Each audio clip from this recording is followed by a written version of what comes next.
Ini ndoitwa changadzo. Ndakanga ndiri ku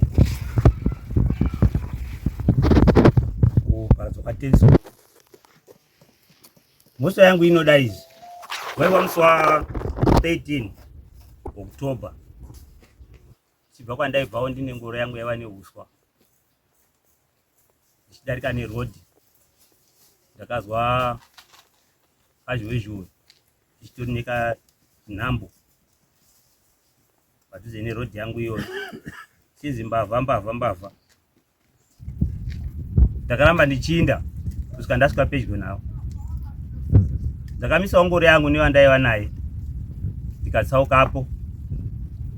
Ndanga ndine shambo yangu yebumbuti remugodo ndakatsauka nayo ndaitisa mombe. Ndakasvikapo paiva pakagara Tenzoni. Akagara mugari wandakaita izvo. Anga asina bhutsu, anga asina heti. Pasaidi pake apa papaine murume anoitwa Dhakaje. Vanhu vazhinji vanga varipo vaiva vanhukadzi. Ivo vakanga ndabata mbavha ine mombe. Mombe dzakare wanda kudziona. Asi ndakada kuti ndinzise kuna iye akanga abata. Ndakasvika paari akagara ndikati iwe unonzani? Akaramba akanyarara. Ndakamudzikira pamafudzi ake. Ndikati iwe taura iwe. Ndakamurova shamu. Ndikamupa mafuti imwe. Akatanga kutaura. Akati ndozi Tenzoni chinoingira. Ndozi rake rakandipa. Wo saka wanga uchienda kupi? Wabaya here mombe? Akabvuma ati wo saka uda kuita sei? Ndanga ndichienda kumukamba. Mvunga mangu kwedu kune kutinoti kumukamba unoperera rumsiri. Ndiko ndafunga ndo kaida kuenda. Saka kumukamba ndeuku here kana ndekuku? Kazi mukamba kuhwedza. Ati wo achishamwariwe. Munhu ari kubvuma mhosva yake uyu. Wadi kuenda kumapurisa. Ndakatomirira izvozvo. Saka panapa chaudza sabhuku nemapurisa ake. Ati ini ndakuenda nengoro yangu. Ipapo panga akagara ipapo ndichikumusana kwake. Shamu yangu yenda kaisiya ipapo.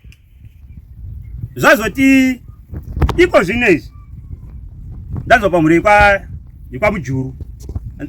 Tenzoni akutaura. Akuda zvinhu zvake. Akuti ndakapondwa.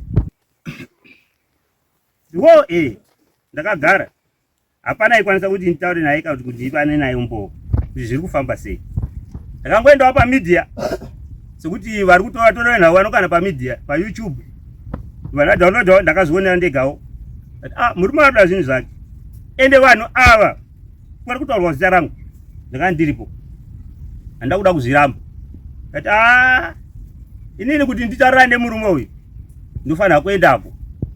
Semurire wandakaita mudare raShezano. Unova ndiwo kumusha kwa Tenzoni. Ndakatambirwa. Ndikatsanangura nhau yangu semutauro wandiri kuita unoyu. Nhau yako itienda kwamama. Ndokunotaurira nhau yako. Ndosaka nhasi ndauya mudare ramambo chiduku. Kuti ndo nhau yangu yandakaparana pana Tenzoni. Kuti ndoda kumupa zvinhu zvake sekureva kwaakaita. Asi chikumbiro changu pari nhasi.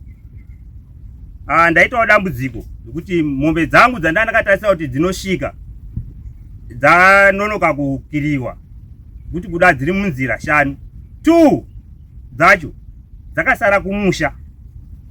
Asi kutaura kudai dziri munzira futi kuti dzisvike pandogara munzvimbo yeRumsiri. Asi ndoda kukubvunza. Mombe handi wakati ndakaba. Ndozvandakupindura ini Tenzoni. Ndakupindura mombe ndakaba. Kungu. Mombe dzacho dziri kupi? Ini mombe dzako handida kudziona. Saka iwe ndiregererewo. Iwe usare uda unyepa. Zanda uda uchikuita handisida kudzigashira mombe dzako. Uda kuti unotsvaga vanhu vandakabira muzouya nawo kana totangira ipapo. Wanzwa? Wozwa kuti ndakaba. Moyo. Ganda akauya achiti ana uya achiti munhu anga nemombe dzake dzaiva nemapepa. Mujuru akati iwe uda kutaura zvauda kutaura, uda kundiedza iwe. Unoda kunijairira. Kwako kungwara kushandisa mushonga kudi moyo. Ndikutora mombe dzangu 7. 5 dzawakandiuraya nadzo hadzi ne2 mikono zimwe dzesedzo ari kudzokera nadzo wozodzoka ne50 ne5 mikono yangu uchauya nadzo sani ndoziva kuti uchauya nadzo watodena ndakuratidza kuti ndiri murume usandijairire iwe unofunga kuti iwe mhuri yangu iwewe makandiuraya rini 16 years mhuri yangu iwewe ufunga kuti yairarama nei wouya wounganidzira mhuri yangu da kutaura izvozvozvo ndimboti wambokubata here ishumba kaidi ndimbodzivhurira ndimbokurowa ipauri ipapapo inoida kutambisa pfungwa iwe mai munza zvaro anotoona kunge ari kuona moyo manza zvandataura handinozvinzwa zvinogadziriswa zvidi hasha aiwa ndendine hasha nenayo kuti vanonyepa iwo vakandiparadza ndakasiya mhuri yangu vana vari vana vadiki otaura zvakutaura izvo moyo